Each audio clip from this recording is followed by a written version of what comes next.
আজ আমি পড়ে শোনাবো শীর্ষেন্দু মুখোপাধ্যায়ের লেখা একটি গল্প। গল্পের নাম মনে থাকা। ব্যাটনের বডি ফিট, দেখনসই কিছু নয়, বরং তাকে একটু লিকলিকই দেখায়।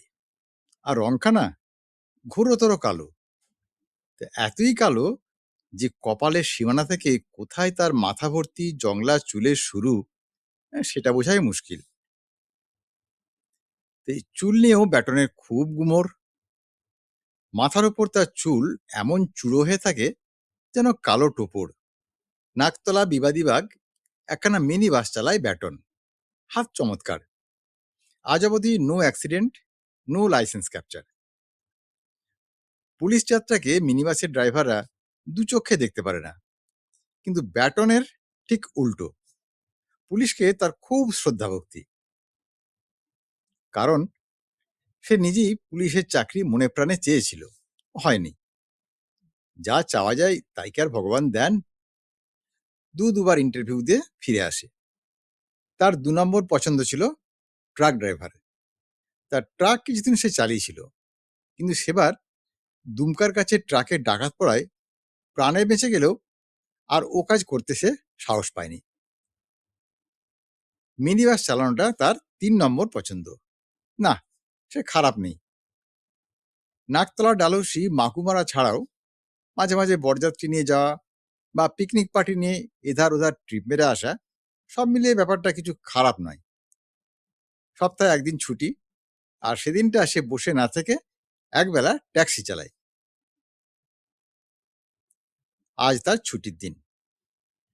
সে আজ ট্যাক্সিটা বের করেছিল ভোর 4টেই। মালিকের এক আত্মীয়কে এয়ারপোর্টে পৌঁছে দিতে হলো ভোরের ফ্লাইট ধরাতে। তো যশোর রোডে একটা দোকানে একটু চা খেয়ে সওয়ারি ধরলো উল্টোডাঙার। আর উল্টোডাঙা থেকেই গর্দিস।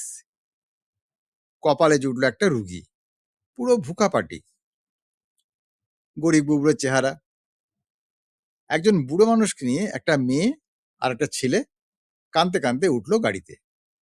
বুড়ো একবার নেতিয়ে পড়েছে, ঘাড় লটকানো। পাড়ার দুটো ছেলে বুড়ো আর তার লোকদের পিছনে তুলে নিজেরা সামনের সিটে ঠেসে বসলো। তারপর এ হাসপাতাল আর সে হাসপাতাল, কোথাও আর জায়গা পাওয়া গেল না। এদিকে বুড়ো গোঙাচ্ছে আর ছেলে মেয়ে দুটো হাউমাউ করছে। তো বাঙুর অবধি চেষ্টা করার পর ব্যাটন বলেই ফেললো, দেখুন মশাই, মিটারে কিন্তু 100 টাকা উঠে গেছে, এরপর মিটার ঘোরাতে হবে, আপনারা পারবেন তো এত টাকা দিতে? পাড়ার ছেলে দুটো মুখ চাচাই করলো, আর পেছনে মেয়েটা কান্না থেমে বলল, কত? মিটারে 100, তার মানে 139 উঠে গেছে। ও বাবা, অত টাকা তো নেই, তাহলে কি হবে? বলে ব্যাটন ভ্রু কুঁচকে পিছনে চেয়ে দেখলো। কাঁদুনে মেয়েটা বলল, আমার একটা মাকড়ি যদি খুলে দিই। মাকড়ি? না না, ওসবের মধ্যে আমি নেই, যা আছে দিয়ে গাড়ি ছেড়ে দিন। কিন্তু আমার বাবা, বাবা যে মরে যাবে। ব্যাটন একটা হাঁফছাড়া শ্বাস ছেড়ে বলল, আচ্ছা তেলের দামটা কে দেবে বলুন? ছেলেটা বলল, বেহালায় একটা হাসপাতাল আছে, সেটা একবার নিয়ে যাবেন, তারপর না আপনাকে ছেড়ে দেব। ব্যাটন ঘাট থেকে বোঝা নামাতে পারলে বাঁচে। গাড়ি ছেড়ে সে বলল, আমাদের দিকটাও তো দেখবেন, আমিও তো গরিব মানুষ। কেউ কিছু বলল না। তো ওই বেহালার হাসপাতালে বরাত জোরে বুড়োর জায়গা হয়ে গেল।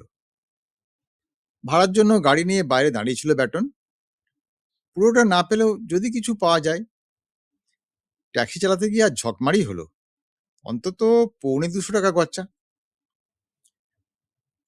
তবে গরিব হলেও মেয়েটা ছেলেটা খুব একটা 420 নয়। আধ ঘন্টা পর ভাই বোন বেরিয়ে এলো। মেয়েটা তার হাতে 4খানা নেতানো 10 টাকার নোট আর 2খানা ছেঁড়াখোড়া 2 টাকার নোট দিয়ে বলল, আপনার ঠিকানাটা যদি দেন, আমি বাকি টাকা না হয় পৌঁছে দিয়ে আসবো আপনার বাড়িতে।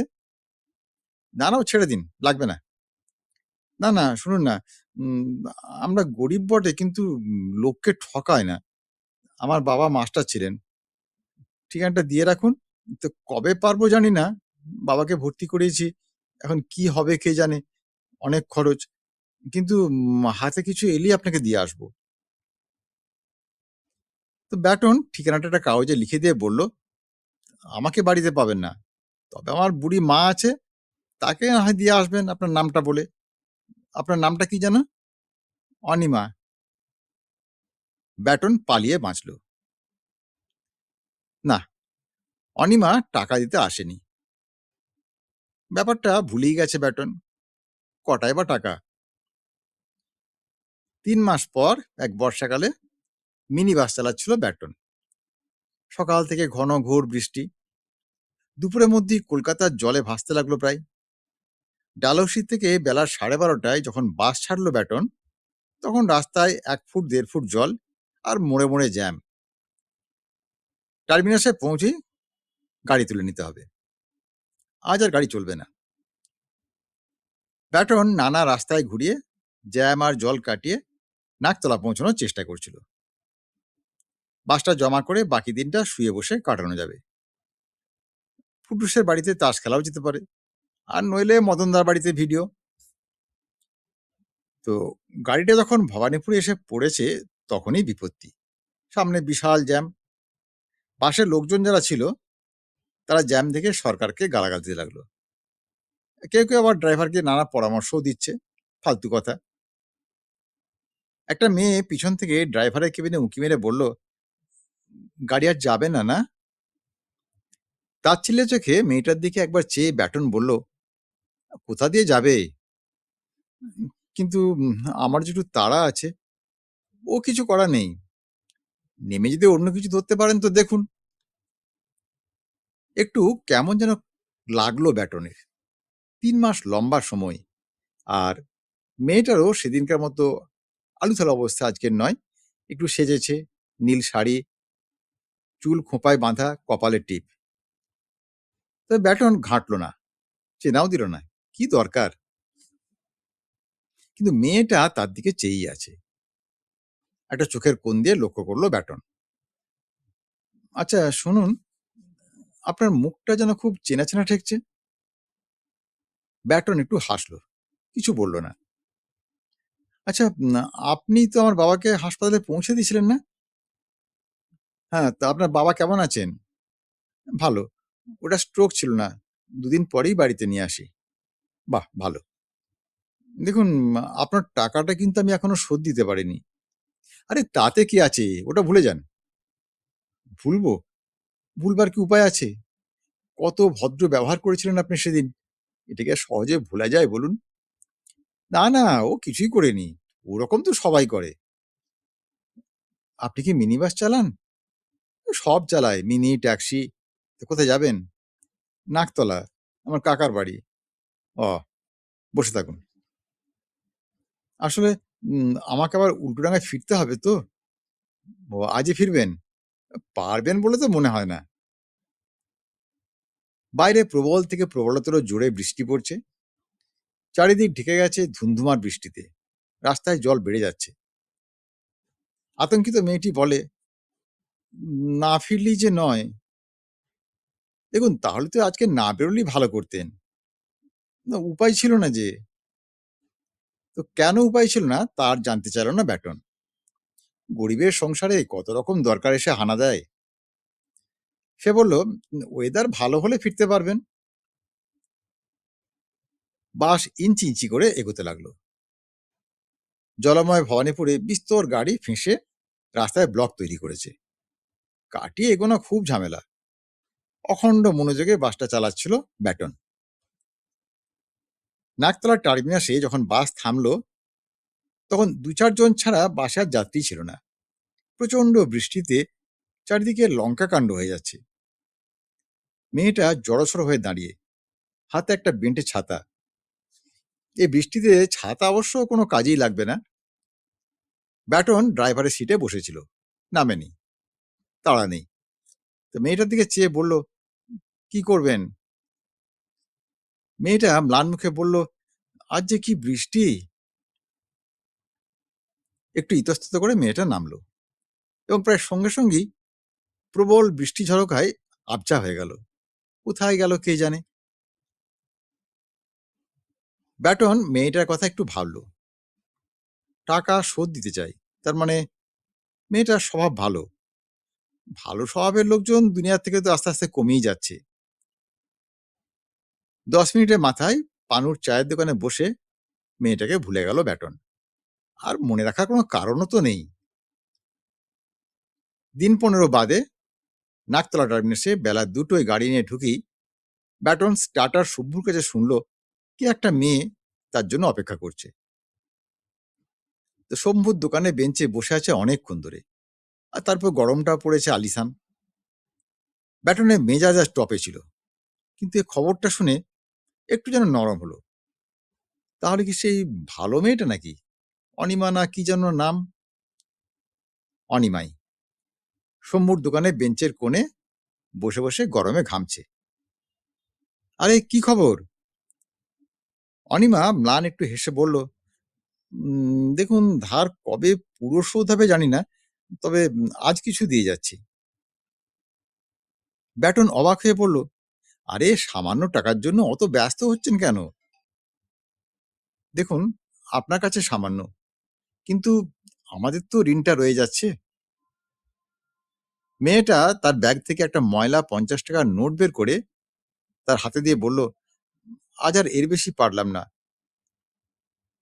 ব্যাটন টাকাটা নিয়ে পকেটে রেখে বলল, চা খেয়েছেন? না, আমি চা খাই না। তাহলে ঠান্ডা কিছু খাবেন? হেসে অনিমা বলল, আমার টনসিলের দোষ আছে। তাহলে ডাব খান। অনিমা একটু লজ্জা পেয়ে বলল, না থাক, আমি যাই। কোথায় যাবেন? কাকার বাড়ি। আচ্ছা, আপনার কাকা কে বলুন তো? ও আপনি চিনবেন না, কাকাও তো খুব গরিব। বৈষ্ণবঘাটা বায়লেনে বাড়ি। জ্যোতিষী করেন, পুরুতগিরি করেন। অ একটু তাচ্ছিল্য ফুটলো ব্যাটনের গলায়। অনিমা বলল, গরিব হলেও ওই কাকাই দফায় দফায় আমাদের সাহায্য করেন। বেশি পারেন না, যা পারেন দেন। ব্যাচেলর মানুষ তো। ব্যাটন বলল, দেখুন, আপনার মুখ শুকিয়ে গেছে, একটা ডাব খান, গরমে খুব ভালো জিনিস। মেয়েটা উঠে দাঁড়িয়েছিল, এ কথায় বসে পড়ল। হ্যাঁ বা না কিছুই না বলে শুধু একটু হাসলো। ডাবওয়ালা গাছ থেকে একটা ডাব নিয়ে এলো ব্যাটন, নিজেই স্ট্র লাগানো। অনিমা চুকচুক করে অনেকক্ষণ ধরে ডাব খেলো, তারপর বলল, হ্যাঁ, খুব তেষ্টা পেয়েছিল ঠিকই। কোনো দরকার নেই। তো ব্যাটন হঠাৎ বলল, আচ্ছা, আপনাদের চলে কিসে? অনিমা হেসে বলল, চলে আর কোথায়, বাবা রিটায়ার করার আগেও অবস্থা ভালো ছিল না, এখন তো আরো খারাপ। আমি টিউশনি করি আর উলবুনি, তাতে যা হয়। আচ্ছা, বাড়িটা কি আপনাদের নিজেদের? না না, আমরা তো বস্তিতে থাকি। আজকাল বস্তিতেও বড্ড বেশি ভাড়া। আচ্ছা, আজ আসি। ঠিক আছে, আবার একদিন এসে বাকিটা শোধ দিয়ে যাব। দেখুন, আমার কিন্তু আর বেশি পাওনা নেই। অনিমা মাথা নেড়ে বলল, মিথ্যে কথা আর বলতে হবে না। আমার হিসেব মতো আপনি এখনো 170 টাকা পাবেন। আমি তো 100 টাকাও পুরো দিতে পারিনি। ব্যাটন এই আশ্চর্য মেয়েটার দিকে তাকিয়ে এই প্রথম বুকে একটা কষ্ট টের পেল। বড্ড ভালো তো মেয়েটা, তাহলে এরা তো কষ্ট পায় কেন? আসি বলে মেয়েটা চলে গেল। ব্যাটন মেয়ে ছেলেদের নিয়ে ভাবে না মোটি। সে বিয়ে টিয়ে করবে না, ওসব তার পোষাবে না। গাড়ি চালাবে, খাবে দাবে, ফুর্তি করবে, এই তার জীবন দর্শন। কিন্তু আজ মনে হলো, এরকম একটা মেয়ে পেলে। ব্যাটনের বাস গতির জগতে। ঝড়ের দিকে কলকাতার খারাপ রাস্তায় যখন মিনিবাস চালায়, তখন কোমল নরম সব চিন্তাভাবনা কোথায় উড়ে যায়। অনিমাও বেশিক্ষণ মাথায় রইল না, তবে মাঝে মাঝে মেয়েটাকে তার মনে পড়তে লাগলো। মাস দেড়েক বাদে এক রোববারের সকালে তাদের বাড়িতে মেয়েটা এসে হাজির। সকাল 6টা বাজে। ব্যাটনের এই সময়টায় গাঢ় ঘুম হয়। মা এসে ডেকে তুলল, ওরে ওঠ ওঠ, একটা মেয়ে এসেছে। ব্যাটন উঠল। দেখলো অনিমা বারান্দায় একটা লোহার চেয়ারে বসে আছে, ঘর্মাক্ত মুখ, মুখে লাজুক হাসি। আরে কি ব্যাপার? অনিমা মৃদু হেসে বলল, ঘুম ভাঙালাম বুঝি? ব্যাগ খুলে 50 টাকার নোট বের করে বলল, আরো কিছু বাকি রইল। আমি তো প্রায়ই কাকার কাছে আসি, একসময় দিয়ে যাবো খন। ব্যাটন কি বলবে ভেবে পেল না, তবে তার সত্যি বুকটা আজ যেন কেমন করলো। হাত বাড়িয়ে টাকাটা নিয়ে বলল, চা খেয়ে যাবেন কিন্তু। মাথা হেলিয়ে মেয়েটা বলল, আচ্ছা, আমি চা খাই না, কিন্তু আজ আপনার কথাই খাবো। ও, আপনি চা খান না? না, আমার তো মনেই ছিল না। অনিমা তার মায়ের সঙ্গে বসে গল্প করতে লাগলো। ব্যাটন গেল মুখ ধুতে। মুখ ধুতে ধুতে সে টের পেল তার বুকের ভিতরে যেন গুপিযন্ত্র বাজছে। ভালো লাগছে। আজকে সকালটা যেন অন্য সব দিনের সকালের মতো নয়। পেয়ার মহব্বতের অনেক ঘটনা সে হিন্দি বাংলা ফিল্মে দেখেছে, এই যেন সেরকমই একটা ব্যাপার। তবে কি পেয়ার হয়ে গেল নাকি? এই কি শালা মহব্বত? অনিমা অনেকক্ষণ রইল, মায়ের সঙ্গে কিছু কাজও করলো। সে চলে যাওয়ার পর মা বলল, কে রে মেয়েটা? আরে ছাই, আমি কি ভালো চিনি? হ্যাঁ, তবে সতীশ ভট্টাচার্যের ভাইঝি হলে তো ভালোই ঘর। তার মানে? মানে আমরাও তো বামুন। দেখো, বামুন না চাঁড়াল তা তো আর মনেই থাকে না। তো যাকে ও লাইনে কিন্তু ভেবো না মা, লাভ নেই। মেয়েটা এলো আরো 1 মাস বাদে। শরৎকাল, ভারী সুন্দর এক সকাল। ব্যাগ থেকে টাকা বের করে ব্যাটনের হাতে দিয়ে বলল, শোধ কিন্তু হলো না। কেন? সবই তো দিয়ে দিলেন। এখন সব কি আর দিতে পারি? দয়া করেছিলেন, সময় দিয়েছিলেন, ভালো ব্যবহার করেছিলেন, সেসব কি আর শোধ হয়? ব্যাটন ভ্যানতারা ভালোবাসে না। হঠাৎ বলে বসলো, মা বলছিল আমরাও বামুন। হ্যাঁ জানি তো, তাতে কি? মানে বলছিলাম কি। মেয়েটা হাসলো, তারপর তাকে বিস্ময়ে পাথর করে দিয়ে বলল, আমাকে ভুলতে চান বুঝি? আমাকে বিয়ে করলে কিন্তু আপনি আমাকে ভুলতে শুরু করবেন, আর আমার কথা এভাবে মনেই হবে না। আমি আপনাকে ভুলতে চাই না বলেই মনে মনে ঠিক করেছি আপনাকে বিয়ে আমি কিছুতেই করব না। একজন ভালো লোক হয়ে আপনি আমার মনের মধ্যে থাকবেন। ব্যাটন এত অবাক কোনো কালে হয়নি। এই ছিল আজকের গল্প। গল্পটি কেমন লাগলো মন্তব্যে জানাতে ভুলবেন না। লাইক, শেয়ার এবং সাবস্ক্রাইব করে মনের মুকুরের সঙ্গে থাকুন। আবার দেখা হবে নতুন কোনো গল্প নিয়ে। ভালো থাকুন, সুস্থ থাকুন। নমস্কার।